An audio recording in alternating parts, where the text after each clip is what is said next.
G'day! I am super excited for today's project. I'm going to be making a really cool diorama, kind of like this one, and this one. And there's so much I'm going to do, and it's the first time I'm going to do something like this, so I'm really excited, but there's a whole lot to get prepared for, and I don't know if I can do all of it, but...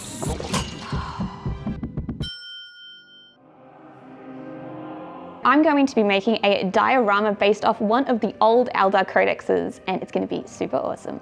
It's tabletop time. Now, for a while, I've been wanting to make one of these awesome Warhammer dioramas. Basically like a picture frame, and you put a bunch of miniatures in there, and some people have recreated some scenes from some famous Warhammer artwork. My inspiration comes from one of the mats that Games Workshop released recently. It was a desk mat that featured a bunch of the old retro Warhammer art. And there's one on there that jogged my memory I had as a teenager. I just knew instantly I wanted to recreate. And that is the Eldar Codex from 1994. This thing is absolutely stunning. It's got so much color, so much life. It just screams retro Warhammer. So join me today as we create this awesome diorama into a picturesque scene. So in order to create this awesome piece of art, I need a couple of models. Now I can see there is some swooping hawks, some fire dragons, and this really cool custom autarch. So I've had to go out and buy fine cast models to get as close to the old designs as I can. So Murray's gonna help me converting up the swooping hawks and the fire dragons, while Dave's gonna convert the autarch. Let's do it.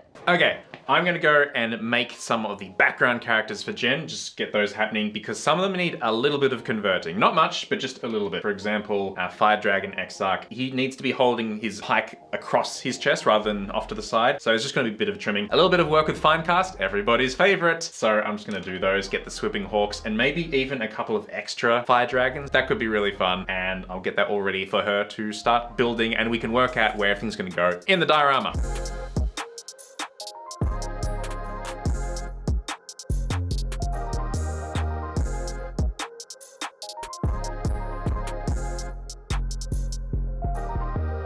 So we've just spent the last hour converting up some Finecast models. Yep. How joyous has that experience been for you, Murray? That was rough, especially trying to find new places for hands to grip on weapons. But I'm pretty happy with that, considering that it wasn't a huge amount of converting or, you know, green stuffing from scratch. Yeah. I think at the end of the day as well is like, you're not going to see the whole model, so you can play around with like leaving the backside completely. Yeah. Like you've got a whole arm that guy's missing, right? Yeah. A whole hand, yeah. Yeah, he's missing like his entire knuckles down to about here. Yeah, it looks great. And you're not going to see it, so it doesn't really matter either way. I've done a very similar thing with my guy as well. I had to repose his arm, and the back one I've literally just shoved some green stuff in there because you're not going to see it, but I needed a little bit just in case you looked at it. So he's pretty much good to go. I think your guy is as well. Yeah, so we're going to dry fit these into a box, see how we go, and then we're going to spray everything up and then get started with my favorite part, which will be painting. Cool, all right. Let's do it. Okay, now Jen is going to get me to cut out a trial box for her for a little diorama. It's important that we do a trial because we need to work out the depth and the spacing for everything. It's a lot easier to do that with a physical thing rather than just do guesswork on a computer. So I'm going to cut something out for her, and we're going to try some different variations and see what we like the best. Cutting time.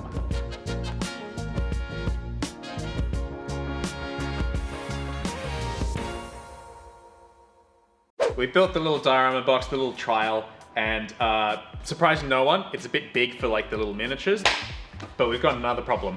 Hi guys, so perspective, I've been building the model at the front, and I've realized like he's meant to be double the size of all the people behind. So I think you might need to do forced perspective, which means I think the box might need to be this deep, like 40 centimeters deep. Yeah. It's not really gonna be like a picture frame anymore. It's gonna be more like a little viewport that you. It's gonna be a small home cinema that we're making. Yeah. With Eldar in it. Yeah. Good idea, Jen? So, well, no, because the original idea I had for this was a picture frame diorama. So I think this kind of strays a lot further from that, and I really wanted to make the codex, so.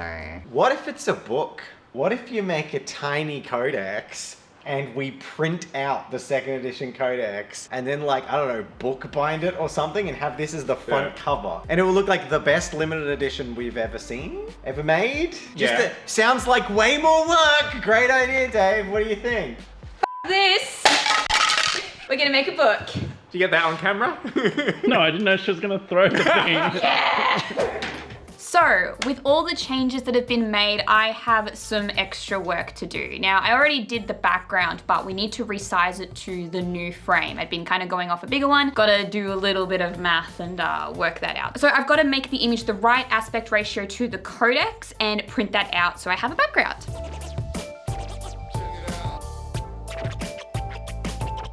And then I'm gonna trace over all of the lettering on this codex and turn it into vectors so I can hand it over to Murray, who can use the laser cutter to cut it all out.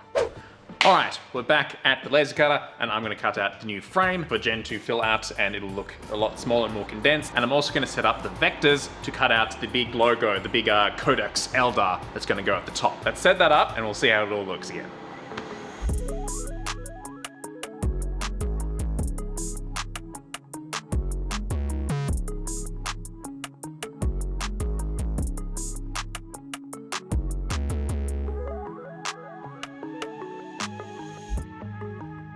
So it's the next day at tabletop time and I'm here and ready to start the next process of making this diorama. And let me show you where I've gotten up to. Oh God, oh God, oh Jesus. Right, that works, kind of. So these guys are all painted. This guy, also done. And now I get to move on to the next part, which is spraying up all of these pieces for the box. So I'm gonna go ahead and do that outside and finally start building the actual box of the diorama. So let's go and do that.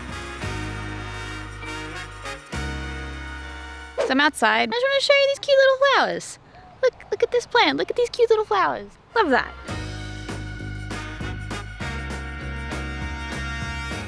So while I'm waiting for my stuff to dry, I'm really quickly going to tell you about some new merch that we have. This is Alicia's design of one of the Space Bears that she did, and then with the Space Bear logo chucked over the top of it. I think it's really nice. I love it in the maroon color. I've been wearing this for like the whole week. It's really comfortable, really, really nice. So if this is something that you would love for yourself, there's also t-shirts as well. And there's a couple of other designs too. So if you want to go check those out, you can over on our merch site, tabletoptime.com/merch, and have a look for yourselves and get yourself an awesome crew jumper. And for you guys in the US, it will be winter soon. Winter is coming. So you might want to consider getting a crew jumper. Hello, I'm Jen, and I'm spraying the second coat. Yeah. All right, my fun task is to do all the font that's Codex Eldar. I'm working on that. Now it's all the process of painting up the lettering and the border itself to look like the actual font used on the front of the Codex. And having a proper look at it now, it's giving me mad vibes of the old Microsoft PowerPoint fonts that we used to use. I don't know if it's just me. This is gonna be a lot of fun. There's some Earth Sky reflections that I'm gonna be doing here. That's gonna be fun to replicate as there's some like sparkly shininess in some of them, which works in a 2D artwork. So I'm gonna do the best I can to basically make it work within the confines of the lettering, but I'm gonna have fun here.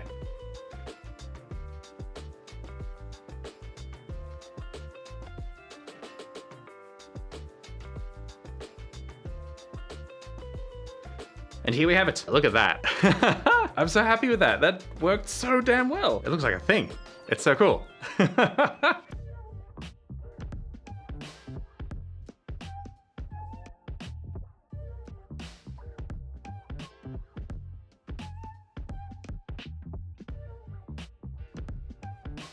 So it's been another full day and I have something really cool to show you. I try my best to just repaint in the background and I added the sides as well because I thought that looked a little bit better. But I think this looks pretty good. I'm happy, but then like you put this, come on, that looks so good. All I need to do now is Murray's made up the little rock that the main autarch stands on. So I've got to paint that up, glue that in, and then kind of make the base just a little bit more fun. It's a bit just black at the moment. And then I need to make the actual book elements of this, which I don't know how exactly I'm gonna do that, but I'm gonna figure it out. I think maybe I might wanna do like a spine somehow as well, if I get some time. Otherwise, it'll just be the book on the back of it. There's still a lot to do, but I am so happy with how this is looking. I don't look into work.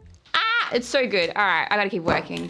I was super excited that Jen actually asked me to make the centerpiece model or the front model for this little diorama. I think it's such a great idea and I've been eagerly watching Murray and Jen work on it. But for my part, I have to turn this plastic autarch and these Dire Avenger bits into some kind of retro conversion of this old Codex artwork. And I'm really excited to see what I can pull off.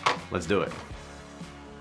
Tackling this autarch was a challenging conversion, mostly because of the pose. They simply don't make Eldar lunging like this, so I had to drastically chop up the legs and repose them on the autarch, and then use parts from a Dire Avengers kit to make up the rest of the model. Most of my green stuff work was focused on adding on all of the lovely soul stones, and of course, we can't forget that flowing dick towel. Alright, I have been tasked with the honor of painting the Dire Avenger Exarch on the front. This artwork has also been like a strong favorite of mine. It's such a classic artwork, so I'm gonna try and do this character justice.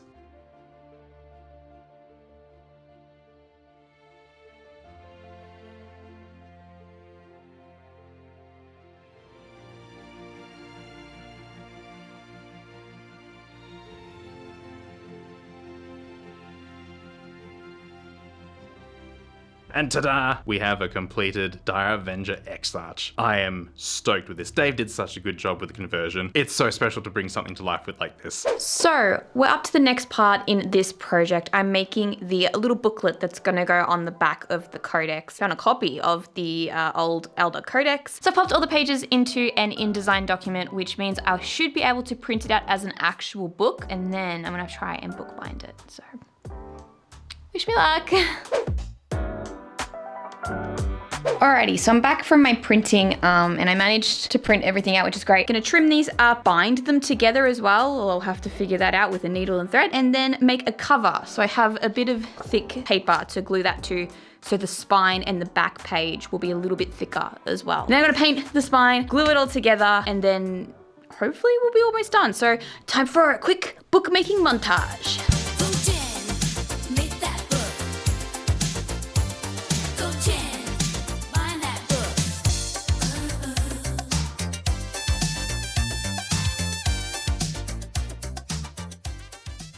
Alright, Jen, it looks like we've had some issues with the book.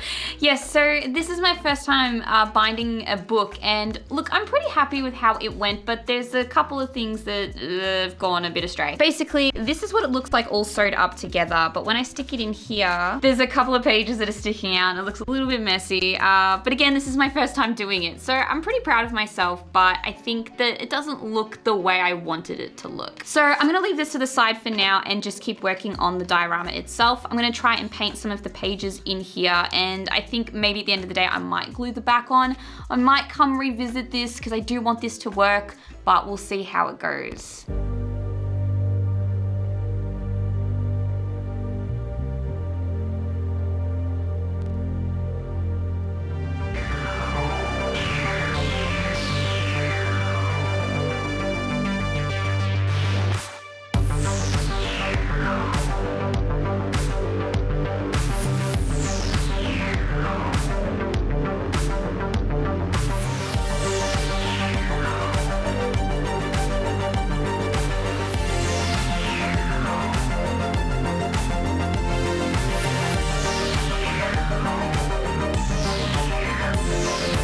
We want to take a moment to thank all of our patrons. You've actually given us hope that we can keep doing this. The huge outpouring of support and that continued support is going to get us to keep making videos. It's an amazing pillar of the channel and it means a lot. It literally is allowing us to keep going. So if you've ever thought your Patreon money might not be doing something, rest assured it is. We're looking forward, we're planning things, we're being optimistic. We're hoping with your support we can keep going for a while. So when you join our Patreon, one of the perks that you get is we get to read your name out on camera. Which does mean some silly names, and because of the latest video, it means a lot of names. So we're gonna be breaking them down and reading a bunch out over reveals. So for that first little batch, enjoy your verbal thank you. Daryl Adams. Tiernan Greenman. Bellevue, what have you? Lucas Vol. Shipper 791. Pikachu Urunga. Ben Haskett. Michael. Osgiliath Guard. Victor Corral. Jake Thornton. Chegg. Louise Maidment. Tom McRosen. Garm. Aidan Krieg. Nathan Walker. Ben Strag. Benedict Skorka.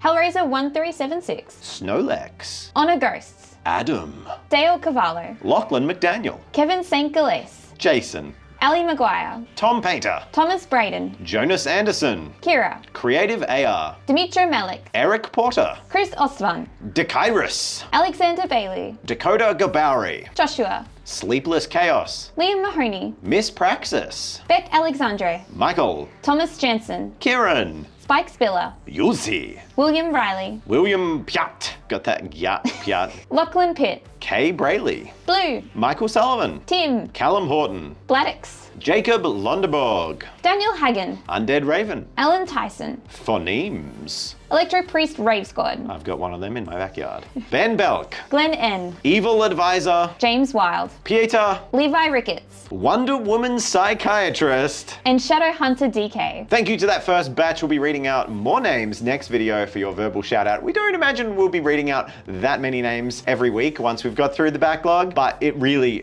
means the world to us. So thank you so much. We've got a little bit of hope for the future now, and it's thanks pretty much entirely due to Patreon. We have got huge plans. We are using this opportunity to try and shore up the other aspects of the business, release some products, and we're going to be sharing that all with you soon. So thank you for watching. Hope you're enjoying the content. And oh yeah, Jen recorded an outro. You should probably do that now. Ta-da! Here it is, all finished, and oh my goodness, I'm so happy with how this project turned out. I'm so happy with how this turned out. And I can't wait to put this on my shelf, like how cute. But a few things to explain. So I didn't end up doing the book on the back of it. At the end of the day, I really wanted to put more effort into it, and I wasn't happy with the final result because this is such a good outcome. I didn't want to spoil everyone's hard work with something that I thought was kind of mediocre. So I want to actually learn how to bind a book together and maybe make another one of these, maybe a Dark Elder one or a sister one could be very cool too. So if you want to see that in another video, let us know what you think down in the comments below, because I'd love to do this again with a different codex or a different book entirely. Maybe like The End and the Death could be a very cool idea to do a series on. And don't forget to like and subscribe at the video if you enjoyed it. It really helps us out, as well as checking out our Patreon, which links are down in the description below. But otherwise, that's all from me today. Thank you so much for watching, and we'll see you in the next video. See ya.